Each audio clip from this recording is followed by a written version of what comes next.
Fired for a stolen Rolex. My housekeeper quietly left behind a cracked burner phone. When I turned it on, I discovered my husband was planning my death for my inheritance. Morning sunlight sliced through the large glass panes of the dining room, glinting off the white porcelain and sterling silver cutlery laid out with precision.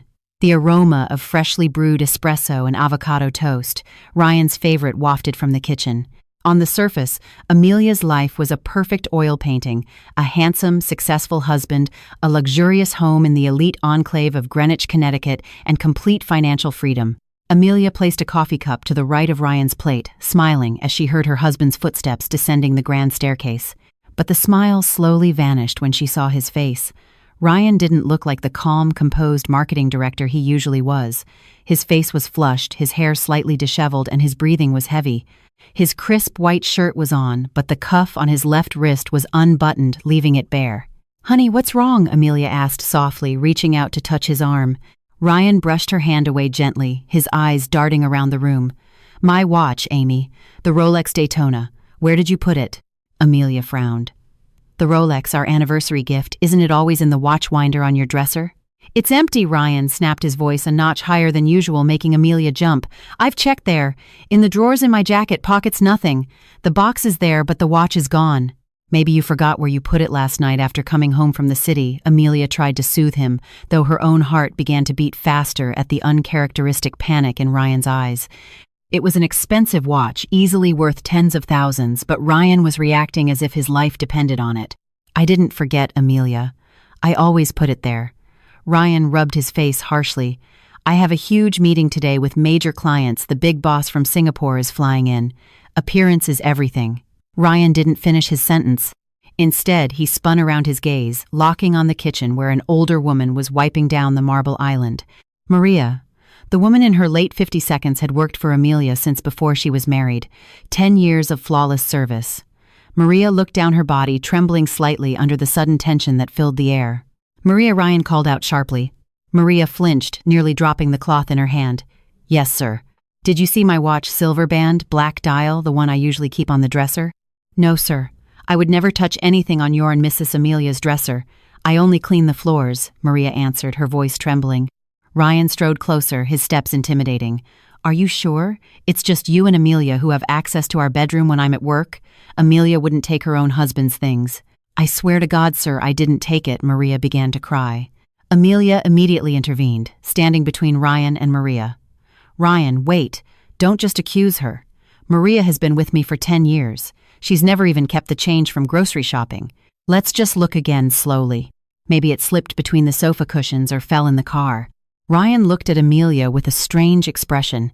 It was a mixture of anger, fear, and something else she couldn't read, like desperation. "We don't have time to look slowly, Amy. That's an asset, and I don't trust anyone right now," Ryan hissed coldly. "Move. I'm searching her room." Ryan, Amelia gasped, but he had already strode toward the service area, heading for the small room behind the kitchen where Maria lived. Maria's room was small but tidy. There was a plastic wardrobe, a simple cot, and a small fan. The walls were adorned with photos of her grandchildren back in her home country. The usually peaceful space was now in turmoil. Ryan yanked everything out of the plastic wardrobe, worn-out house dresses, aprons, and prayer beads scattered across the floor. "Ryan, stop this! This is outrageous!" Amelia cried, grabbing her husband's arm. Maria stood in the doorway, sobbing as she watched her privacy being violated. "Shut up, Amy. You're too naive," Ryan barked without looking at her. He knelt roughly, lifting Maria's mattress, and there it was. A dark green velvet box, a spare watch box Ryan usually kept in the bottom drawer of their own closet. It was lying under the bed, covered in a thin layer of dust. Ryan snatched it with a theatrical flourish. "See this?" Amelia stared, speechless. Ryan opened the box. Empty. "Where's the watch?" Ryan turned, shoving the empty box in Maria's face. "The box is here, which means you've already sold the watch." "Huh." Maria's face went as white as a sheet. Her legs gave out and she collapsed to the floor. "For the love of God, sir, I don't know why that box is there. I've never seen it before. I swear, sir. Thieves never confess. If they did, the prisons would be full." Ryan tossed the box to the floor with a sickening thud. Amelia was confused, her logic at war with her heart. The evidence was right there. The box was clearly in Maria's room, but her heart refused to believe it. Maria was the one who had nursed Amelia through a bad case of the flu when Ryan was on a business trip. Maria was the one who was always honest about a broken glass or a stained shirt. Stealing a watch worth a fortune felt completely out of character. Ryan, maybe there's a misunderstanding, Amelia stammered weakly. Maybe she accidentally brought it here when she was cleaning our room. Brought it here. The box was in the bottom drawer, Amelia. Hidden. She must have searched our room when we weren't here. Ryan gripped Amelia's shoulders, his eyes staring intently, forcing her to agree. She's taking advantage of your kindness. She thinks because you're soft, she can bleed us dry bit by bit. Today, it's a watch. What's next? Your jewelry, the deed to this house. Ryan's words stung. Soft. He had always praised her gentle nature, but today the word sounded like an insult. I didn't take it, ma'am. Please believe me, Maria sobbed, her hands clasped in a pleading gesture. Ryan clicked his tongue in disgust. Enough with the drama. Now where is the watch? Where did you pawn it? I didn't take it, sir. Fine. If you won't talk, maybe the police can persuade you. Ryan reached into his pocket, pulling out his smartphone. Don't, Amelia stopped his hand. No police, Ryan. Think of her family back home. Ryan stared at her in disbelief. She steals from you and you still feel sorry for her. My God, Amelia. He glared at Maria with a murderous look. Fine. Because my wife is too damn nice. Pack your things. Now. I want you out of this house this instant. 15 minutes. That was all the time Ryan gave her. The once warm house now felt cold and menacing. Ryan stood in the living room, arms crossed, watching the hallway to the back, like a prison warden, ensuring Maria didn't take anything else. In the kitchen, Amelia stood frozen. She wanted to help Maria pack, but Ryan's glare paralyzed her. For the first time in their 5-year marriage, she felt like a stranger to the man standing in her living room. The Ryan she knew was patient, not this explosive man who would throw an elderly woman out like a criminal. Maria emerged from her room carrying a single, large, worn duffel bag and a cardboard box containing her remaining belongings. Her eyes were swollen, her nose red. She didn't dare look toward the living room. Maria approached Amelia, wanting to hug her employer, but knowing her place, she simply clasped her hands to her chest. I'm so sorry, ma'am. Thank you for being so kind to me all these years, she whispered, her voice hoarse. Maria, I'm so sorry about Ryan, Amelia whispered back, tears welling in her eyes. She reached into the pocket of her pants, gripping several $100 bills she had managed to grab from her wallet. This is for your trip home. Maria shook her head slowly, refusing Amelia's hand. No, ma'am. The sir will be angry if he finds out. I have a little bit of savings. Take it, Maria. Please, Amelia insisted, forcing the money into the pocket of Maria's jacket. Ryan's shout echoed from the living room. No whispering conspiracies. Maria flinched. She looked at Amelia intently, a different look in her eyes this time. Not just sadness, but a look full of meaning, an urgent look. Ma'am, Maria whispered so quietly it was almost inaudible, her lips barely moving. Be careful. The sir is not who you think he is. Amelia frowned. What do you mean? Before Maria could answer, Ryan strode into the kitchen, his intimidating aura making the air feel heavy. Is the farewell party over? Get out. Ryan escorted them to the back door. He wouldn't even let Maria leave through the front. To Ryan, Maria was now trash to be disposed of through the service exit. The back door opened to a small alley used by landscapers. The sky that morning was overcast, as if mirroring Amelia's gloomy mood. Ryan stood in the doorway, making sure Maria was truly out of the gate. Wait here, I'll go get the padlock for the back gate, Ryan muttered. He turned and went back inside, leaving Amelia and Maria alone on the back patio for a few precious seconds. The moment was brief, but it changed everything. As soon as Ryan's back disappeared around the corner, Maria's demeanor shifted. She was no longer a picture of resignation. With swift, wary movements, she reached into her duffel bag. Her wrinkled hand pulled out a small object, an old Nokia-style flip phone, a burner, its screen spider-webbed with 1,000 cracks. It was held together by a rubber band to keep the battery from falling out. Ma'am, take this, Maria whispered, thrusting the phone into Amelia's hand. Maria, this is your only phone. Shh. Hide it. Maria's eyes darted toward the door. Listen carefully, ma'am. Open the media folder, then voice memos. I couldn't say anything directly. I was too scared. Amelia gripped the cold phone, bewildered. What was going on? Listen to the recordings, ma'am. For your own safety. Don't let the sir know you have this phone. If he finds out our lives are at stake. Amelia felt a chill run down her spine at the tone in Maria's voice. It wasn't the tone of someone hurt by being fired, it was the tone of someone who was utterly terrified. The sound of Ryan's footsteps approached.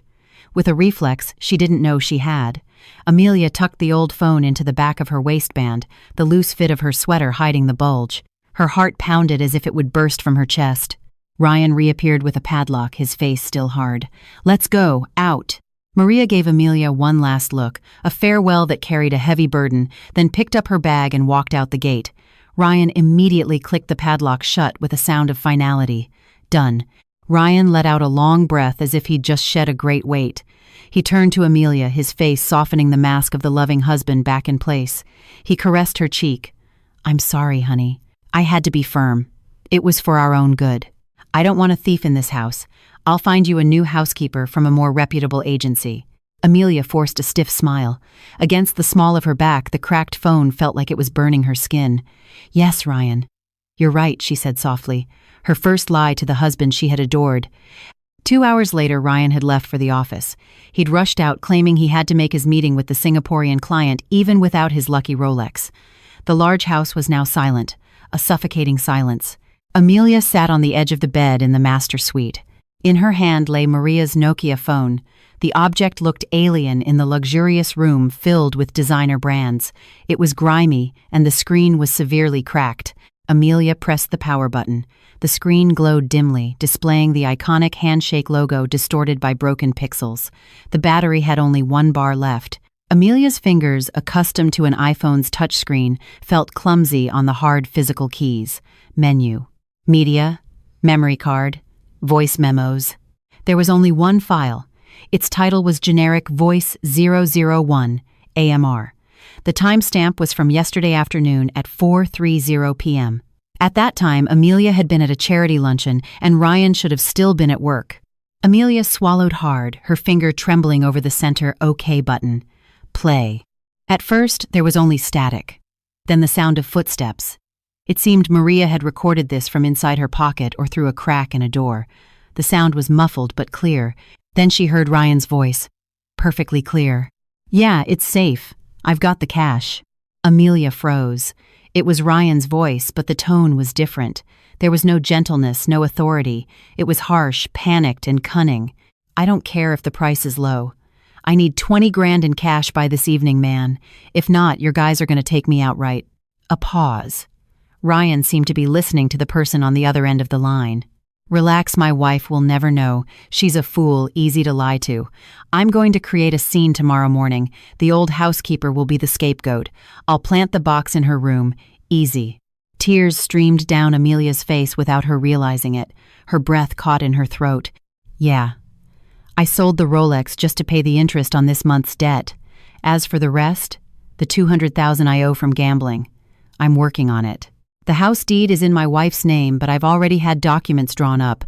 I'll get her to sign over power of attorney. I'll just tell her it's for some tax thing." A dry, wicked laugh echoed from the recording. "It's easy. She trusts me 100%. She thinks I'm the perfect husband. The truth is, I just need her father's assets." The recording ended. Amelia dropped the phone onto the bed as if it had stung her. Her world collapsed. The theft was fake. Ryan's anger was fake. His love was fake. Her husband wasn't the victim of a theft. He was a gambling addict, drowning in debt, willing to frame an innocent old woman to cover his tracks. And worse, Ryan's next target wasn't a watch or jewelry. It was this house, and Amelia herself.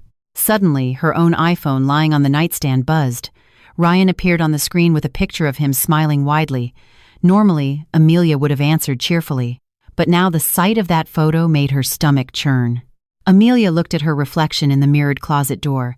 The face of the naive woman was gone, replaced by the face of a terrified woman who now held the key to the truth. She couldn't answer the phone with her usual tone. She had to act. From this moment on, their marriage was a stage play, and if she wanted to survive, Amelia had to be a better actor than her husband. She took a deep breath, wiped her tears away fiercely, and swiped the green icon. "Hi, honey." Amelia's voice was steady, but her hand gripped the bedspread so tightly her knuckles turned white. The Cold War in their home had just begun. That evening, the clock showed it was past 7. Amelia stood at the stove, stirring in filet mignon with a red wine reduction and roasted asparagus, whose aroma filled the kitchen. Her hands moved on autopilot, performing a routine she'd done hundreds of times, but her mind was miles away. In the pocket of her lounge pants, Maria's Nokia felt heavy, as if pulling the gravity of the entire room toward it. The sound of the automatic gate opening echoed through the house. Amelia's heart leaped. Ryan's car was pulling in. "Breathe in, Amelia. Breathe out. Don't tremble." Amelia turned off the stove. She walked to the mirror in the hallway, forcing the corners of her lips to turn up. She studied her reflection, a dutiful, naive wife who suspected nothing. The mask Ryan had created for her she would now wear to fight its creator. The front door opened. Ryan stepped inside his suit jacket, slung over his shoulder. He looked tired, but there was a glint of relief in his eyes he couldn't hide. The heavy burden that had made him explode that morning seemed to have been lifted. "I'm home," Ryan announced. Amelia walked over to greet him, kissing the back of his hand. His skin felt cold, a stark contrast to the fire burning in her chest. "How was your day, honey? Did the meeting go well?" Ryan kissed her forehead. Those lips, the same lips she'd heard on the recording, planning her destruction. Amelia fought back a wave of nausea. "It went great. The Singapore client was very impressed." Ryan lied without blinking. He took off his shoes, then glanced at his empty wrist. His face turned mournful, a perfect performance. "It just feels like something's missing without that watch. I still can't believe Maria would do that." Amelia had to bite the inside of her cheek to keep from screaming. "Let it go, Ryan. Let's just consider it bad luck. The important thing is your meeting was a success." "You're right. You really are the most understanding wife." Ryan smiled and walked to the dining table. "Wow, filet mignon with a red wine reduction and roasted asparagus. You knew I was starving. I didn't even have time for lunch. I was so busy with the presentation." A lie, Amelia thought. You weren't presenting. You were making a black market deal. That dinner was the most torturous experience of Amelia's life. She sat across from the man she had been married to for 5 years, observing his every move. The way he cut his meat, the way he sipped the broth, the way he laughed lightly at a joke from the office. Everything seemed normal, too normal. That was the most terrifying part. Ryan wasn't a monster who looked menacing. He was a monster who could laugh cheerfully after destroying someone's life. "Oh, by the way, Ryan," Amelia began casually setting down her spoon. "Someone from the bank called today offering a high-limit credit card. I turned it down, of course. Our finances are still stable, right?"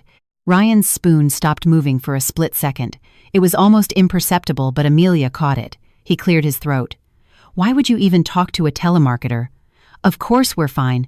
Why do you ask?" Ryan looked at Amelia, his eyes searching. "No reason.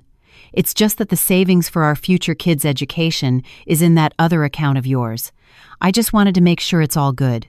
You know that international school we talked about will be expensive." Correction. The original story mentions a child. Future plan inconsistently. We'll assume it's a future plan, a shared dream. "Don't worry, honey. Everything is managed perfectly. I'm a financial manager at work. You think I'd mess up our own household finances?" Ryan laughed, but his eyes didn't smile. "You don't need to think about money. Your job is to be beautiful at home. Take care of me." He glanced around the house. "And protect our assets." The word assets sounded like a threat in Amelia's ears.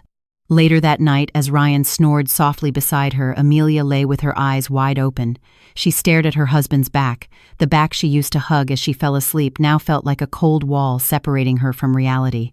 Amelia slowly sat up, reaching for Ryan's phone on the nightstand. Locked. Face ID. She knew she couldn't open it without waking him. She put the phone back. She needed another way. She had to be smarter than him. The next day, as soon as Ryan's car left the driveway, Amelia sprang into action. She didn't go to her yoga class or out for lunch as usual. She went into Ryan's home office on the second floor, a room she rarely entered because Ryan always called it his sacred workspace. Amelia turned on Ryan's old laptop, one he rarely used, but which was connected to the same Google account as his work computer. Ryan was careless about logging out. He was overconfident that Amelia was tech illiterate and wouldn't understand. She opened the browser. Sure enough, his Google account was still logged in. Amelia's fingers deftly opened his search history. Empty. Ryan had cleared it. Amelia switched to Google Maps timeline, a feature most people forget about. Ryan had forgotten to turn off his location tracking.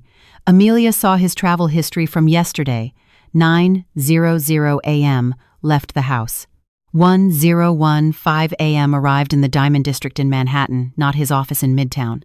1100 a.m. to 100 p.m. remained stationary in an old building on 47th Street. 2:00 p.m. returned briefly to his office.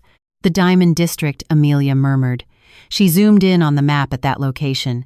There were dozens of shops, but one name caught her eye because Ryan had marked it as a favorite a week ago, Levinson's Estate Jewelry. Amelia opened a new tab, trying to access their online banking. She knew Ryan's user ID from seeing it before, but the password.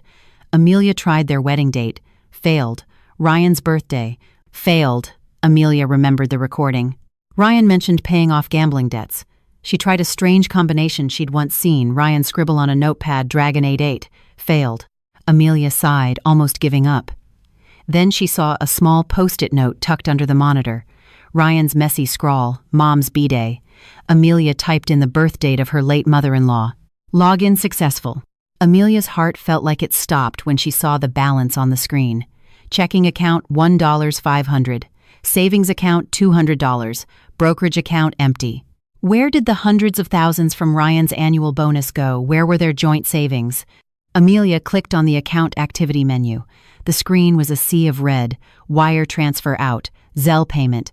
ACH transfer. The recipients were varied: Vegas Rush Online, Zeus Bolt, and multiple transfers to a M. Russo. In the last 3 months, Ryan had transferred a total of over $150,000 to online gambling sites and suspicious personal accounts. Amelia covered her mouth with her hand, stifling a scream. They were broke. Worse than broke. Ryan had debts with interest piling up. This luxurious life was just an empty shell about to shatter. But what hurt most wasn't the money, it was the dates of the transfers. There was one large transfer of $5,000 on their wedding anniversary last month. At the time, Ryan had said he couldn't buy her a gift because his bonus hadn't come through yet. The money had been used for a gambling deposit.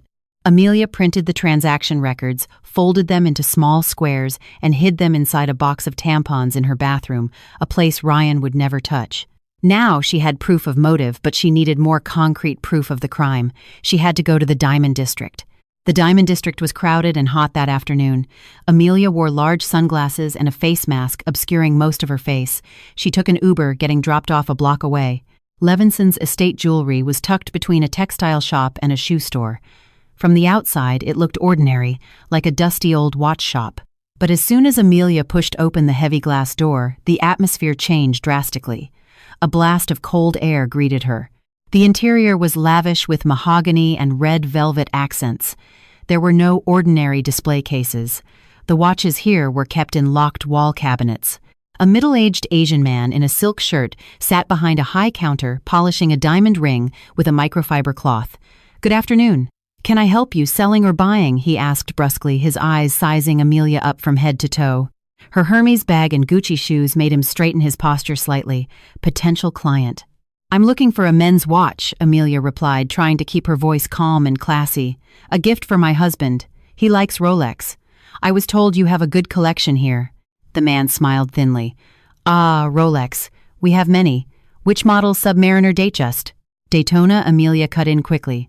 "He specifically wants the Rolex Daytona with a black dial. He said it's hard to find." The man's smile widened. "Wow, you're in luck. It must be fate. I just got one in yesterday afternoon. Mint condition, full set box and papers, still under warranty." The man walked to a safe in the back, turned the combination lock, and pulled out a green box. A box that was painfully familiar to Amelia. Her heart pounded as he opened it. There, on a cream-colored cushion, lay her husband's watch. Amelia recognized the tiny scratch on the clasp from when Ryan had bumped it against his desk last month. "May I see it?" Amelia asked, her hand trembling slightly as she took the watch. "Of course. It's a special piece. The previous owner. Well, he needed money badly, so he let it go for a good price. At an official boutique, you'd wait 5 years for this. Here, you can take it home today. Only $35,000. Amelia turned the watch over, pretending to inspect its authenticity. She glanced at the serial number finely engraved on the back of the case. The numbers were identical to those on the warranty card, which was still stored safely in Ryan's drawer. Ryan was a fool. He forgot to bring the warranty card when he sold it. Or maybe this shop didn't care. "Why was the previous owner in such a hurry to sell?" Amelia asked casually. Ah, you know how it is. Young guy living beyond his means, playing the market or gambling, loses big, sells his assets, the dealer chuckled. His name was Ryan, if I remember correctly. Dressed sharp but was sweating bullets when he came in here begging for cash. Amelia's world spun. A verbal confirmation. Ryan. Sweating bullets. Begging for cash. Amelia placed the watch back on the counter. She wanted to scream that it was stolen property, stolen from their marital assets. But she knew this wasn't the time. She was in enemy territory. "It's beautiful," Amelia said, "but I have to ask my husband first. May I take a quick photo?" "Sure, but be quick. It's a hot item, lots of interest." Amelia photographed the watch, making sure the distinctive scratch and the shop's background were clearly visible. "Thank you. I'll let you know this afternoon." Amelia walked out of the shop quickly. The hot New York air hit her, but she felt cold to the bone. She had her second piece of evidence. Ryan wasn't just a liar, he was a terrifyingly good actor. He sold the watch himself, then came home and destroyed Maria's life to cover his tracks. That afternoon, Amelia had just gotten home. Her head was spinning. She needed a hot shower to calm her nerves, but before she could even climb the stairs, the doorbell rang. Amelia glanced at the intercom monitor. A stocky man in a black leather jacket stood at the gate. He wasn't carrying a package and his face was not friendly. Amelia hesitated. "Yes," she asked through the speaker. "Delivery, ma'am. Documents for Mr. Ryan. Needs a signature." The man's voice was gravelly. "Mr. Ryan isn't home yet." "You can leave it with security at the gatehouse," Amelia replied. "Can't, ma'am. Urgent documents from his office. You're his wife, right? You can sign." Something was wrong. Amelia's instincts, now sharpened by paranoia, screamed danger, but if she didn't go out, the man might get suspicious or cause a scene. The neighborhood was quiet at this time of day. Amelia grabbed a small pair of scissors from a console table drawer, slipped them into her pocket, and walked to the gate. She didn't open it, speaking through the iron bars. "Where's the package?" Amelia asked curtly. The man smiled a smile that didn't reach his eyes. He stepped closer to the gate, gripping the bars with a hand covered in chunky rings. "You're Mrs. Amelia Wright," his voice lowered. It was no longer the voice of a delivery man. "Please, tell your husband. 10. The boss sends his regards." Amelia's face paled. "Who are you my husband doesn't have business with?" "With people like you." She tried to sound brave, though her knees were shaking. The man chuckled softly. "Oh, Mr. Ryan has a lot of business with us. Tell him this week's interest payment is late. The deadline is tomorrow at noon." The man pulled out a Zippo lighter, flicking it open and letting the flame dance in front of Amelia's face, separated by the gate. "If he's 1 minute late, we can't guarantee this pretty house of yours will stay so comfortable. Leave or I'll scream for security," Amelia threatened. "Go ahead and scream. The security guard in this complex owes us money too." The man snapped the lighter shut. "Remember, ma'am, tomorrow at noon, or we'll take something else as collateral. Maybe your car. Or maybe you." He winked, then turned and walked away, hopping on a sport motorcycle parked down the street. Amelia collapsed behind the gate, her legs giving out. The threat was real. They knew where she lived. They knew her name. Ryan hadn't just spent their money. He had brought mortal danger to their doorstep. Amelia knew she couldn't wait. She had to act before the boss decided to collect his debt by force. That night, Ryan wasn't home. He sent a short text, "Working late. Don't wait up." Amelia knew he wasn't working. He was probably trying to find another loan to cover the interest payment or gambling again, hoping for a big win to solve everything. A vicious cycle. Amelia went back to her room and locked the door. She took out Maria's burner phone again. There was another recording she hadn't listened to. Maria had said, "recordings plural." Amelia rechecked the folder. She was right. A second file, voice 002, AMR. Duration, 10 minutes. She put in earbuds this time to hear more clearly. The recording began with the sound of Ryan's heavy breathing. It sounded like he was in his car. The low hum of the engine and faint honking could be heard. "Hello, Carol," Ryan said. Amelia frowned. "Carol, Aunt Carol, his father's sister." "Yeah, it's Ryan. I know I messed up. I've been reckless, but I promise I'll make it all back." Ryan's voice was whiny like a child caught misbehaving. "The house deed is safe. Yeah, it's in Amelia's name. But I've already prepared a fake grant deed. I'm going to get her to sign it in the next day or two. She's easy to fool. She won't read the details." Amelia clapped a hand over her mouth. "As soon as she signs, I'll transfer the title to my name, then use it as collateral for a bank loan. I can get 5 million easy. Enough to pay off my debts, and the rest will be seed money for us to start that new business in Bali. We'll just leave Amelia. She has no one else besides me anyway." A long pause. Then a woman's voice, faint and raspy, could be heard from the other end of the line. "Just make sure that stupid girl doesn't suspect anything. If you have to cause a little accident to make her even more confused." Amelia's blood ran cold. She recognized that voice. It was Aunt Carol, the woman who had always been so sweet to her, who always brought a cake for the holidays. She was in on it. "Got it, Auntie. Don't worry. The Ambien you gave me. I've been crushing a little bit into her drink every night. That's why she's been so dizzy and forgetful lately. So when she signs the papers, she'll be in a fog." Amelia ripped the earbuds out. Her hands flew to her neck, feeling choked. Ambien, so that's why. That's why she'd been feeling so lethargic lately, forgetting where she put her keys, sleeping too heavily. She thought it was stress or age. She was being slowly poisoned by her own husband. Amelia ran to the bathroom and vomited into the sink. The filet mignon with a red wine reduction and roasted asparagus, the coffee Ryan had made for her that morning, it all felt toxic. She splashed her face with cold water and stared in the mirror. Her eyes were red, but not from sadness. It was rage. "You want to play rough, Ryan?" she whispered to her reflection. "Fine, I can play rougher." She heard Ryan's car pull into the garage much earlier than she expected. Amelia quickly hid the burner phone in the exhaust fan housing in the bathroom ceiling, the safest place she could think of.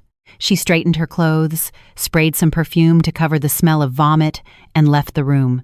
When Ryan opened the bedroom door, he was holding a brown manila envelope. His face was beaming. That sickeningly sweet smile was back. "Honey, you're still awake," he cooed. "Good. I brought those documents from the tax office I told you about. They need to be signed tonight so I can take them in tomorrow. Just a formality about the property tax assessment." Ryan placed the envelope on the vanity next to a glass of warm milk he had just brought up from the kitchen. "I made you some warm milk too to help you sleep well," Ryan said. Amelia stared at the glass of milk. White, steaming, warm, death in a glass. Then she looked at the brown envelope, her financial death. Amelia smiled sweetly. So sweetly. "Thanks, honey. Just put it there. I'll drink it in a bit. Let me give you a shoulder rub first. You look so tense." Amelia walked behind Ryan. Her hands touched her husband's shoulders. She began to massage them as her brain raced, formulating a counterplan. Tonight, Ryan would not get her signature. Tonight, Amelia would start administering her own brand of medicine. The next morning, the house felt like a gilded cage. Amelia knew her every move was being watched.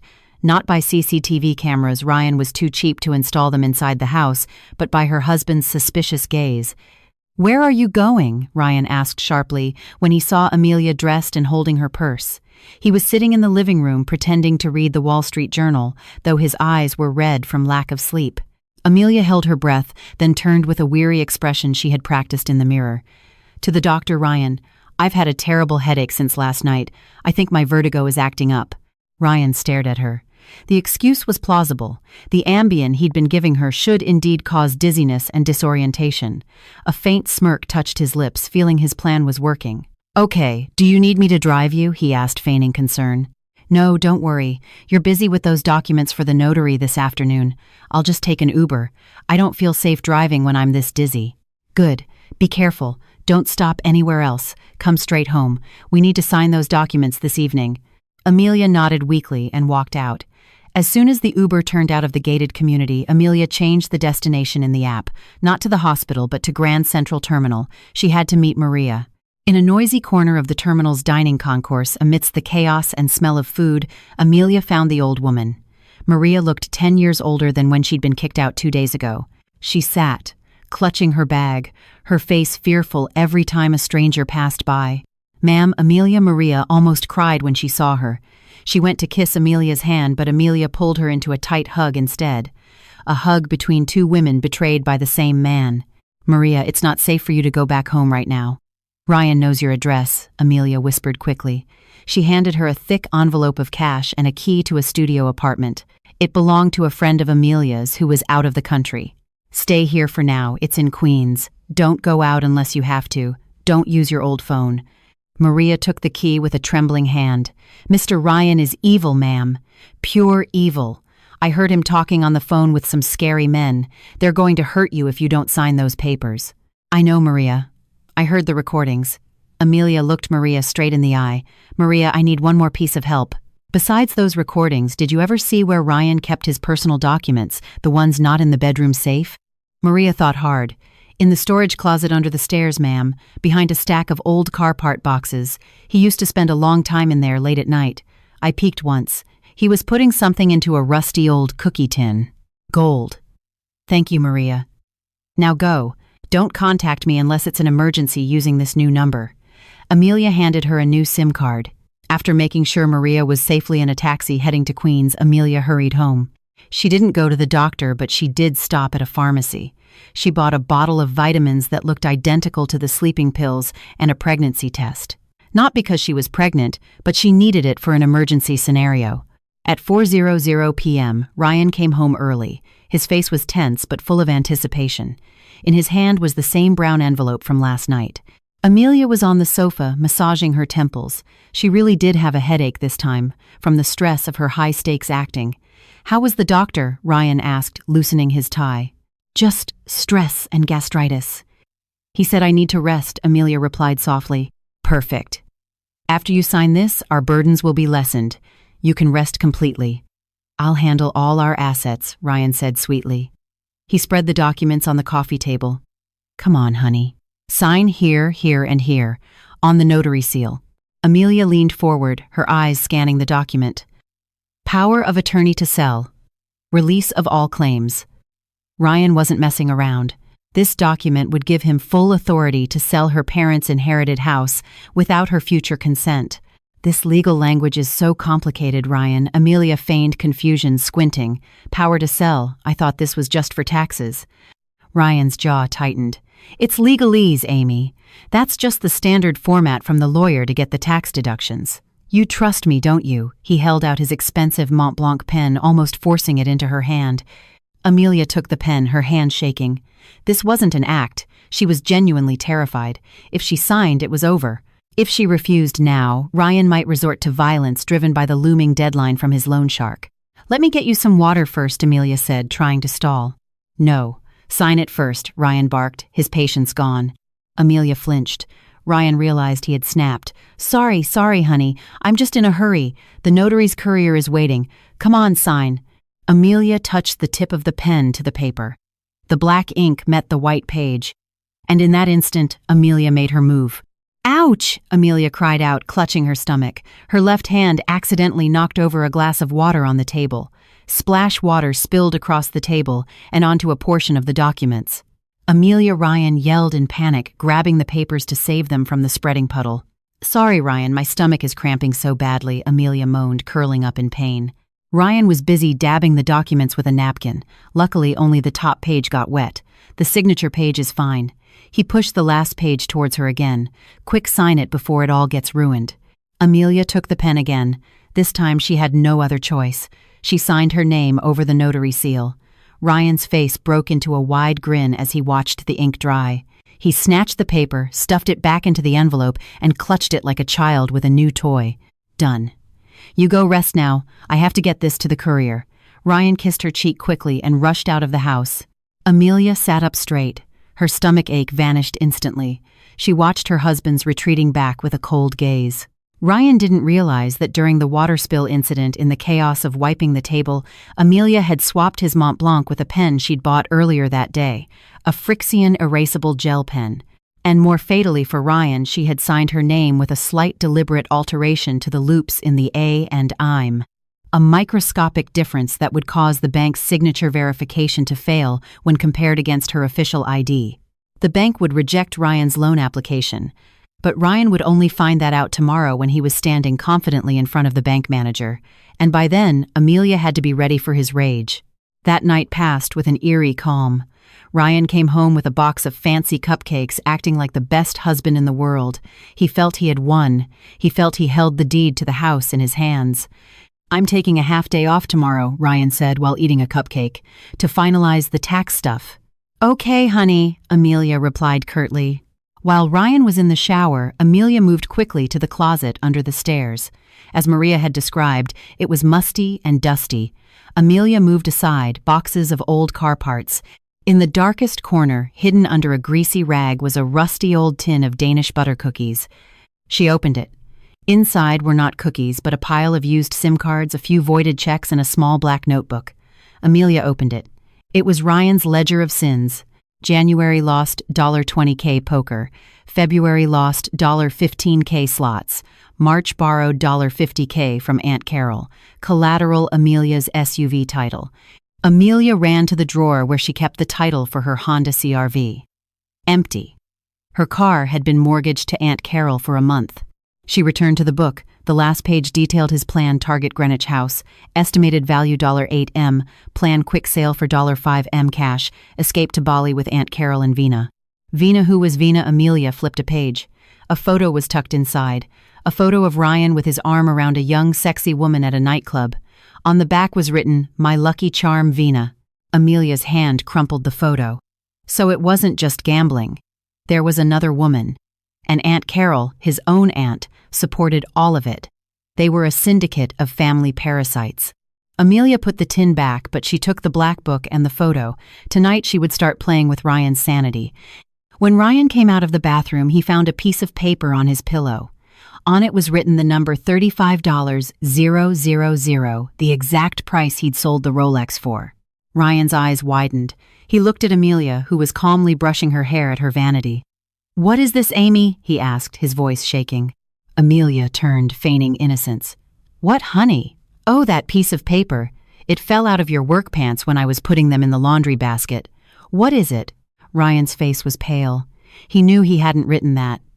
"Oh, it's the sales target for my team next month. Yeah, revenue target." He crumpled the paper and threw it in the trash. Amelia smiled inwardly. Score one for Amelia. An hour later, Ryan was watching TV. His phone buzzed. A WhatsApp notification from an unknown number. It was just a photo, a picture of his Rolex Daytona displayed in the pawn shop. No caption. Ryan leaped off the sofa. He tried calling the number. "The number you have dialed is not in service." He ran to the bedroom, staring at Amelia, who was pretending to be asleep. He wanted to wake her to question her, but he hesitated. If he asked, he'd reveal his hand. Ryan started pacing the room like a caged animal, cold sweat beading on his forehead. Was someone following him? Did the loan shark know? Did Amelia know? But she seemed so calm. Too calm for a betrayed wife. "Ryan, why aren't you sleeping?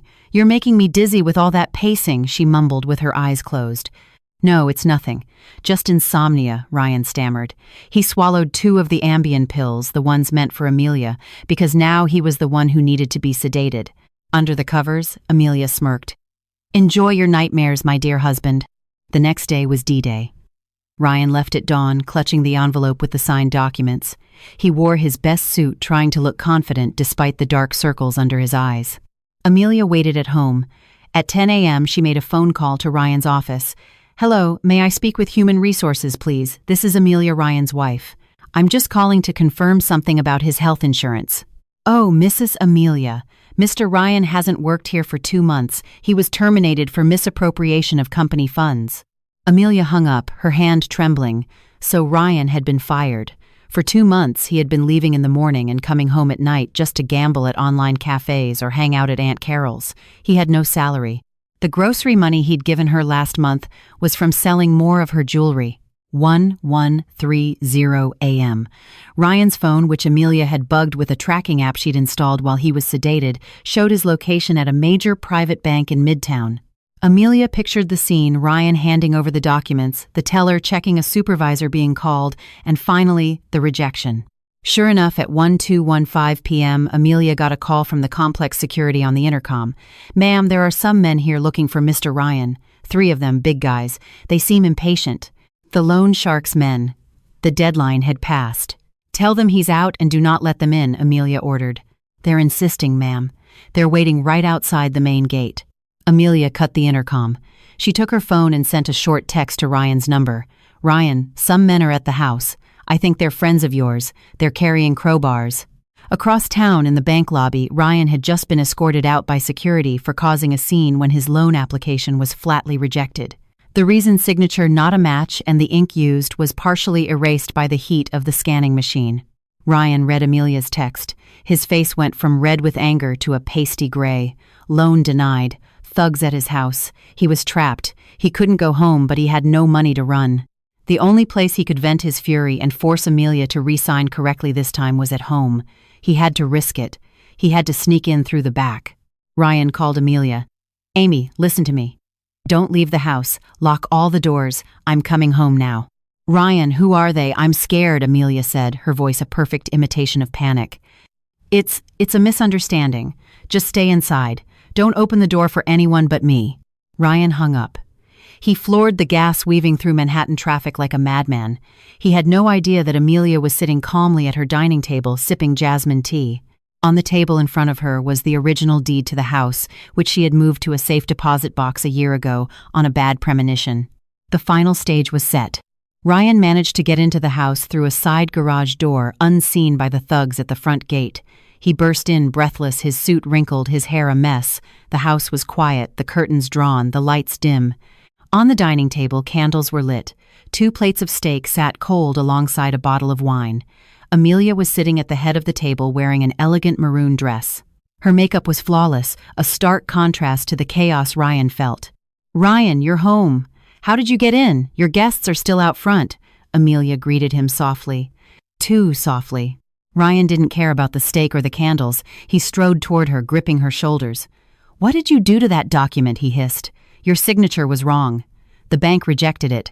You did it on purpose, didn't you?" Amelia gently pushed his hands away. She picked up her wine glass, swirling the contents. "Sit down, Ryan. Let's talk about this calmly." "There's no time to talk. Those men outside want to kill me. Amelia, re-sign it now." "The right way." Ryan pulled a new crumpled set of documents from his briefcase. Amelia took a sip of her wine, then looked at Ryan. Her gaze made him take a step back. It was empty, cold, and piercing. "I know about the watch," Ryan, Amelia said flatly. Ryan froze his mouth slightly agape. What? "I know you framed Maria. I know you sold the Rolex in the Diamond District for $35,000. I know you have over $100,000 in gambling debts. I know you were fired 2 months ago."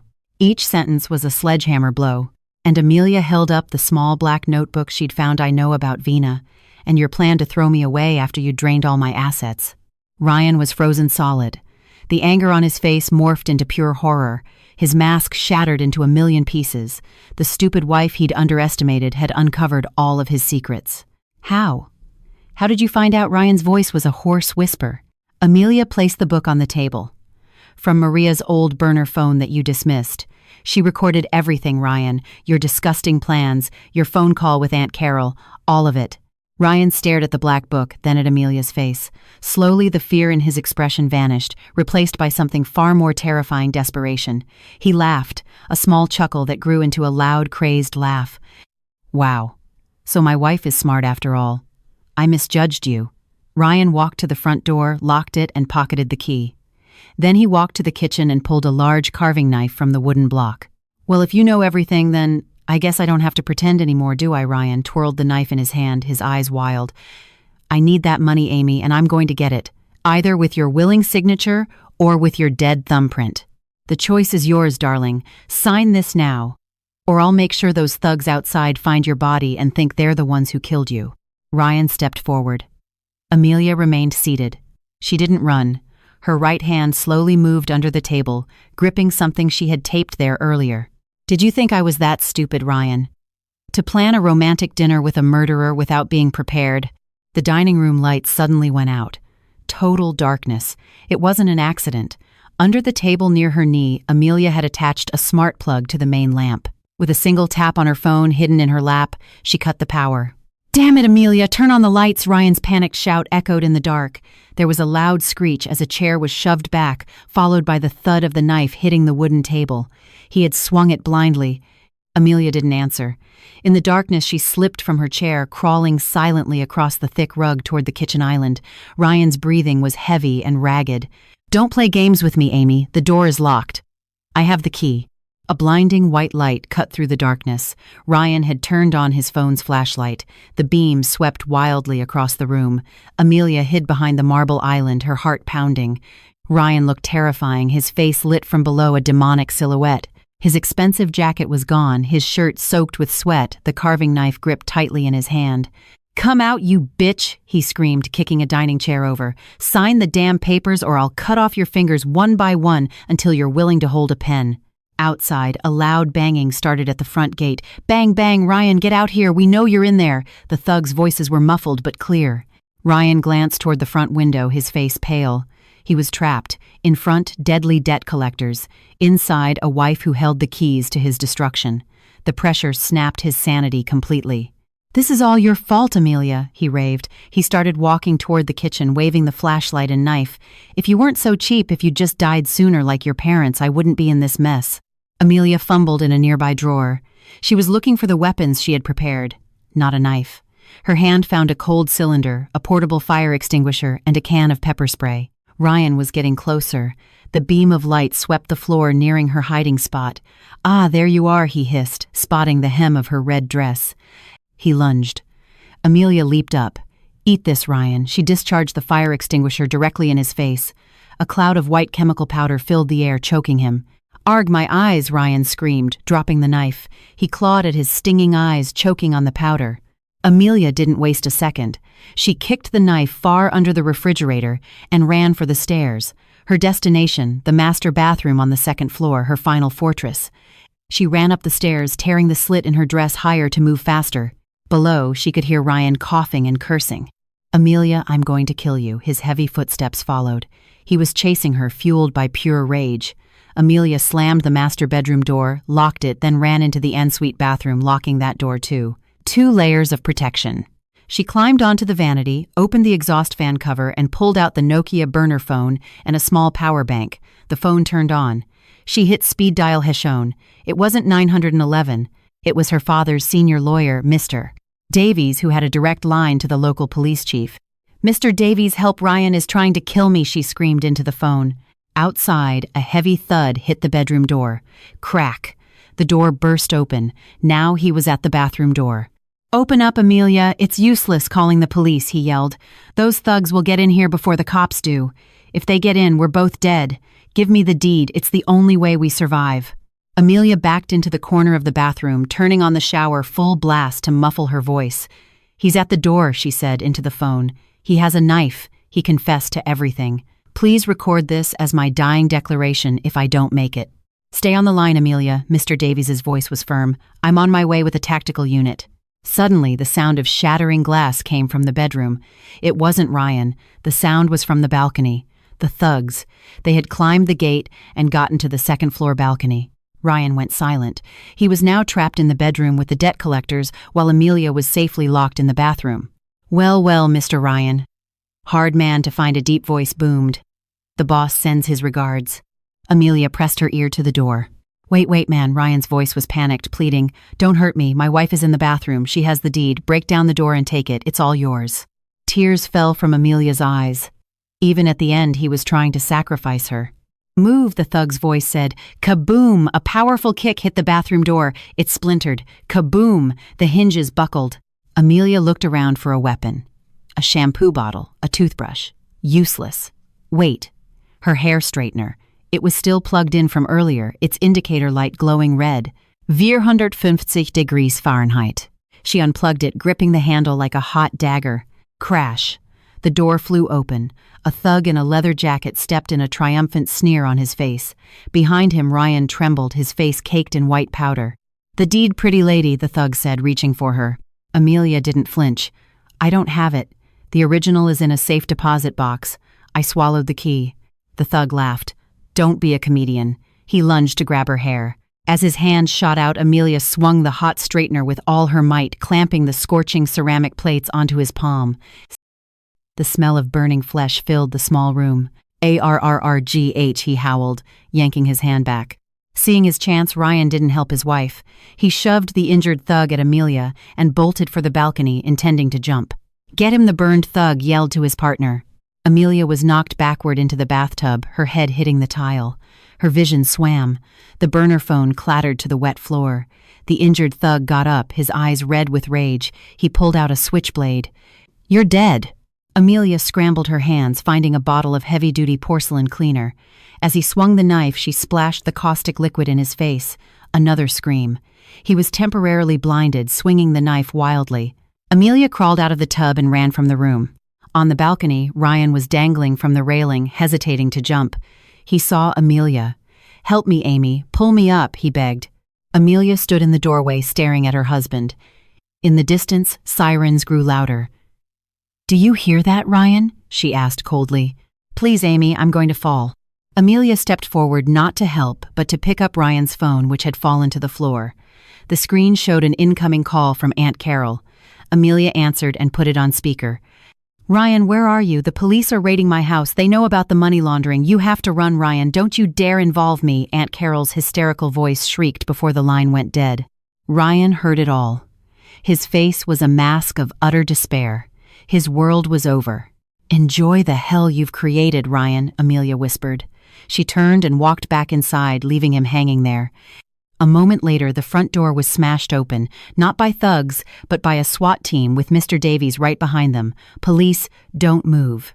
The thugs in the house and on the balcony surrendered immediately. Amelia walked down the stairs, her red dress torn her body, aching her hair a mess, but she stood tall. Mr. Davies rushed to her, wrapping his own suit jacket around her. "Amelia, are you all right?" She nodded weakly. "I'm safe, Uncle." Police led the thugs out. Then 2 officers brought Ryan in from the side garden. He was limping. He had jumped and sprained his ankle. His hands were cuffed behind his back. As they passed, Amelia Ryan stopped. He looked at her, all arrogance, gone replaced by the face of a pathetic loser. "Amy," he whimpered, "help me. Tell them this was just a domestic dispute. I promise I'll change. I'll go to therapy. We can start over." Amelia looked at him with empty eyes. The old Amelia would have fallen for it, but the recordings had killed that woman. She reached into Mr. Davies's jacket pocket and pulled out a clear evidence bag containing the cracked, wet Nokia phone she had picked up from the bathroom floor. Officer Amelia said loudly, handing the bag to the lead detective, "This is the evidence. Inside are recordings of conspiracy to commit murder, asset fraud, and embezzlement committed by my husband and his aunt. Please prosecute him to the fullest extent of the law." Ryan's eyes bulged. "Amelia, how could you—" "Take him away," Amelia commanded coldly, not looking at him again. Ryan was dragged away, screaming curses at her, his voice fading into the night.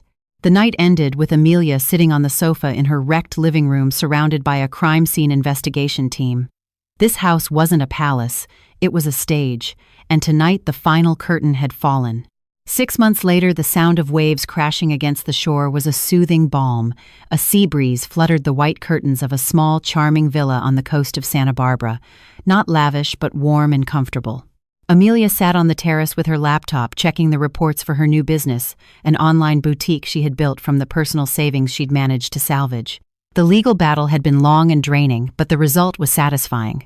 Ryan was sentenced to 12 years in prison on multiple counts. His debts were not her problem, thanks to a prenuptial agreement her late father had insisted on. Aunt Carol had suffered a stroke while trying to flee the country and was now under guard in a hospital prison. Vina had vanished and was reportedly a fugitive in another fraud case. The Greenwich house was sold. Amelia wanted no part of those memories. "Ma'am, Amelia, the coconut water is ready," a familiar voice called from the kitchen. Maria emerged with a tray holding 2 glasses of fresh coconut water and a plate of fried bananas. The old woman's face was now healthy and full, her smile wide. She wore a bright new sundress, a gift from Amelia. "Thanks, Maria." "Sit with me," Amelia invited. "Oh, it wouldn't be proper," Maria said softly. "Sit. That's an order," Amelia teased. Maria laughed and sat down beside her. Amelia closed her laptop. She took something from a drawer. A small gift box. "This is for you." A late birthday present.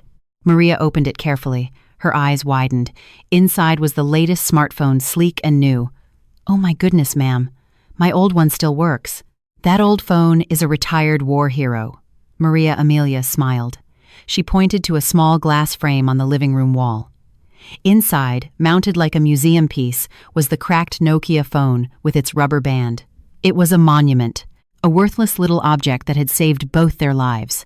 "If it weren't for that phone and your courage, Maria, I'd either be dead or homeless right now," Amelia said, taking the old woman's wrinkled hand.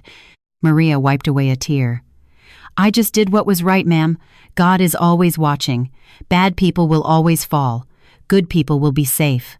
"Yes, they will," Amelia added, "but sometimes good people have to stop being naive to survive." They both looked out at the sunset, the sky painted in hues of orange and purple. Amelia took a deep breath, inhaling the air of freedom. She was no longer a dutiful, foolish wife. She was no longer a victim.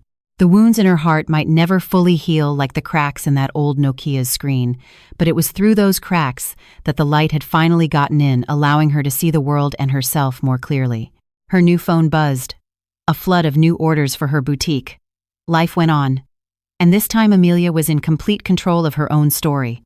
What do you think? If you were in Amelia's shoes when Ryan begged for forgiveness at the end, would you have shown mercy for the sake of old memories, or would you have made sure he was locked away for as long as possible? Type "forgive" or "prison" in the comments. I want to see what you would do.